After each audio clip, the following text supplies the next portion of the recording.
આ સરકાર છે એ ખેડૂતોની સરકાર નથી, આ ઉદ્યોગપતિઓની સરકાર છે. કાલે ઉઠીને તમને ધાકધમકી દબાણ આપવામાં આવશે તો પરંતુ મત મેળવીને ત્યારે ધારાસભ્ય, સાંસદ, મંત્રીઓ બની જાય છે ત્યારે કોઈ આ સમાજ સામે કે કોઈ ખેડૂતો સામે જોતું નથી. બીજી બાજુ ચૈતરભાઈ વસાવા છે, આદિવાસી સમાજનો મસીહા છે, અવાજ બુલંદ કરે છે. એમને વારંવાર કહેવામાં આવે છે કે બીજેપીમાં જોડાઈ જાઓ, બીજેપીમાં જોડાઈ જાઓ, ટિકિટ લઈ લો, મંત્રી બની જાઓ, છતાં પણ એ જેલમાં જવાનું પસંદ કરે છે, બીજેપીમાં જવાનું પસંદ નથી કરતો. ખેડૂત આંદોલન હોય ત્યારે કોંગ્રેસના આમ આદમી પાર્ટી ઝઘડી પડે, નુકસાન ખેડૂતોનું થાય, ફાયદો કંપનીનો, સરકારનો થાય. અમે સાણંદના ડરડ ગામ ખાતે છે. અત્યારે હાલ ખેડૂતોના ખેતરની અંદર ખાડા ખોદવામાં આવ્યા છે અને કહેવાય રહ્યું છે કે અહીંયાથી ડ્રેનેજ લાઇન પસાર કરવાની છે. પાઇપલાઇન, ડ્રેનેજ લાઇન, ક્યાંક વીજ પોલ, અલગ અલગ જગ્યાએ ખાલી વસ્તુ બદલાય છે, પરંતુ ખેડૂતોના ખેતર એમના એમ જ રહે છે. અત્યારે હાલ આપણી સાથે બ્રિજરાજ છે, તેમની સાથે જ વાત કરીએ. હાલ તેઓ સાણંદ ખાતે આવ્યા છે. શું આખો મુદ્દો છે? સૌથી પહેલાં તો ક્યાંક વીજ પોલ છે, અહીંયા કંઈક બીજી ઘટના છે. સ્વમાન ન્યૂઝના તમામ દર્શક મિત્રોનું આ તકે હું પહેલાં તો ખૂબ ખૂબ સ્વાગત કરું છું, આપનો ખૂબ ખૂબ આભાર વ્યક્ત કરું છું. જે રીતના સમગ્ર ગુજરાતની અંદર અત્યારે ખેડૂતો ઉપર દમન થઈ રહ્યું છે, અન્યાય અને અત્યાચાર થઈ રહ્યો છે. કચ્છની અંદર હાઈ ટેન્શન લાઇનની વાત હોય, મોરબીના જેતપરમાં જે રીતના ખેડૂતો ઉપર અત્યાર થઈ રહ્યો છે, જે રીતના સુરેન્દ્રનગરના કોંડ ગામની અંદર અત્યારે જે સંઘર્ષ ચાલી રહ્યો છે, એવી રીતના જસદણ વિછિયાના ગોડલાધારમાં પણ સંઘર્ષ ચાલી રહ્યો છે. એવી જ રીતના સાણંદ અને બાવળા વિસ્તારની અંદર ધરેણ ગામની અંદર ગેલોપ્સ ઇન્ડસ્ટ્રીયલ એરિયા છે, એ ખેડૂતોના ખેતર નીચેથી એક ડ્રેનેજ પાસ કરવા માંગે છે. એ એવું કહે છે કે આ વરસાદી પાણીનું એક નિકાલ સિસ્ટમ છે, ડ્રેનેજ સિસ્ટમ છે, પરંતુ ખેડૂતોનું એવું કહેવું છે કે આ જે ઇન્ડસ્ટ્રીઓ છે, કંપનીઓ છે, એમનું જે પોઈઝનસ કેમિકલ્સ છે એને પાસ કરવા માટે, એનું નિરાકરણ લાવવા માટેના આ જે ડ્રેનેજ સિસ્ટમ છે એ અમારા ખેતરની નીચેથી ઊભી કરવા માંગે છે. ખેડૂતોની બિલકુલ સહમતિ નથી.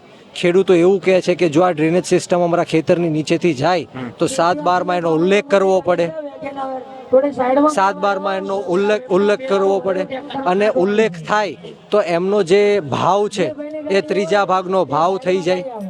એટલે મૂળ વાત એ છે કે ખેડૂતો યોગ્ય વળતરની અપેક્ષા રાખે છે અને 100% રાખવી જ જોઈએ. કારણ કે જે રીતના આખા ગુજરાતની અંદર ખેડૂતો માટે અત્યારે સરકાર બિલકુલ ધ્યાન આપી નથી રહી. જે રીતના હાઈ ટેન્શન લાઇનનો મુદ્દો હોય તો 2011ની જંત્રી પ્રમાણે અત્યારે ખેડૂતોને વળતર આપવાનું કહે છે, પરંતુ 2026 પ્રમાણે એનું વળતર ચૂકવવું જોઈએ. અને જો યોગ્ય વળતર ન ચૂકવી શકો તો દર મહિને 50,000 રૂપિયાનું ભાડું આપો. જે રીતના મોબાઈલ ટાવર સર્વિસ કંપની છે એ ભાડું આપે છે 25,000 થી 30,000 રૂપિયાનું, એ જ રીતના ખેડૂતોને માસિક 50,000નું ભાડું આપો. અને એ પણ તમને ન પોસાતું હોય તો ખેડૂતોનું જે જમીન છે એનો જે ભાવ છે એની કરતાં ડબલ ભાવે એ ખેતર લઈ લેવામાં આવે. એ જ મુદ્દો છે.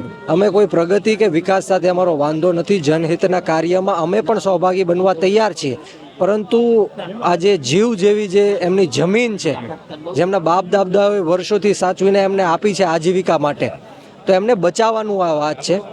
એમને તમે જ્યારે કહ્યું બાપ દાદાઓની જમીનની વાત કરી, પણ ખેડૂત જ્યારે ઇલેક્શન આવે છે ત્યારે તો જાતિગત સમીકરણોમાં વહેંચાઈ જાય. કોળી કોણ, ઠાકોર કોણ, ક્ષત્રિય કોણ, પાટીદાર કોણ, બરાબર છે. અત્યારે સાણંદ બાવળા વિસ્તારમાં કનુભાઈ પટેલ ધારાસભ્ય છે, આપણા વ્યક્તિ છે, એમ કરીને આ લોકોએ વોટ આપ્યા હતા. રેલીની અંદર ઢગલાબંધ ટ્રેક્ટરો ભરીને પહોંચી જતા હતા, પરંતુ અત્યારે 9 દિવસથી 8 દિવસથી બેઠા છે, અહીંયા જોવાય આવ્યા નથી. અહીંયાથી 5 કિલોમીટર દૂર જ હમણાં ગઈકાલે એક મંદિરમાં હતા. એ જ વાત છે કે જ્યારે નેતાઓ મત લેવા માટે આવે છે ત્યારે હાથ જોડીને ભીખ માંગે છે મતની, પરંતુ મત મેળવીને ત્યારે ધારાસભ્ય, સાંસદ, મંત્રીઓ બની જાય છે ત્યારે કોઈ આ સમાજ સામે કે કોઈ ખેડૂતો સામે જોતું નથી. આપે જેમ કીધું કે ગઈકાલે જ અહીંયા મંદિર પાસે હતા તો એમને અહીંયા આવતા કદાચ 5 થી 10 મિનિટ થઈ શકતી હોત, ખાલી પ્રશ્ન સાંભળી શકતા હોત, પરંતુ એ લોકોને એટલો પણ સમય નથી. એ લોકો ઘમંડી થઈ ગયા છે. એ લોકોમાં ઘમંડ આવી ગયો છે. અમને કોઈની જરૂર નથી, અમે હિન્દુત્વના મુદ્દે લડી લેશું, પરંતુ ચોક્કસપણે હું કહેવા માંગીશ કે આ હિન્દુ ના તો હિન્દુઓ, આ સરકાર ના તો હિન્દુઓની છે ના બીજા કોઈ ધર્મની છે. આ માત્ર ને માત્ર સત્તાની ભૂખી સરકાર છે. આ સરકાર છે એ ખેડૂતોની સરકાર નથી, આ ઉદ્યોગપતિઓની સરકાર છે. અમારી માત્ર એટલી માંગ છે કે ખેડૂતોને યોગ્ય વળતર આપવામાં આવે, યા તો એને માસિક ભાડું આપવામાં આવે. આ જ માંગ સાથે આ છેલ્લા 8 થી 9 દિવસથી હજારોની સંખ્યામાં ખેડૂત સંઘર્ષ સમિતિ, અમારા પિન્ટુભાઈ હોય, શૈલેષભાઈ હોય, અરજીદાદા હોય, આ બધા જ લોકો બેઠા છે. બીજી વસ્તુ, વિપક્ષ જે છે એને તોડવામાં સરકાર સફળ ગઈ છે. ખેડૂત આંદોલન હોય ત્યારે કોંગ્રેસના આમ આદમી પાર્ટી ઝઘડી પડે, નુકસાન ખેડૂતોનું થાય, ફાયદો કંપનીનો, સરકારનો થાય. મેં હર હંમેશ કીધું છે કે ખેડૂતોના મુદ્દે કોઈ રાજનીતિ કરવી ન જોઈએ. તમે હર હંમેશ પણ તમે અત્યારે કોંગ્રેસ ઉપર આક્ષેપ લગાવશો, કાલે પાલભાઈ જોડે જઈશ તો એ આમ આદમી ઉપર આક્ષેપ લગાવશે.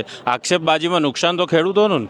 આજ દિન સુધી મેં ક્યારેય કોંગ્રેસ ઉપર આક્ષેપ નથી લગાવ્યા ખેડૂતોના મુદ્દે, કે પછી કોઈ પણ નેતા ઉપર આક્ષેપો નથી લગાવ્યા. મેં હર હંમેશ એ જ કીધું છે કે ખેડૂતોના મુદ્દે કોઈ રાજનીતિ કરવી ન જોઈએ. એક ખેડૂત પુત્ર તરીકે આપણી નૈતિક જવાબદારી છે. ગુજરાતની અંદર 60 થી 70% ખેડૂતો છે, પરંતુ માત્ર 6% બજેટ ખેડૂતો માટે ફાળવવામાં આવે છે, અને 6%માંથી 2% જ ઉપયોગ કરે છે.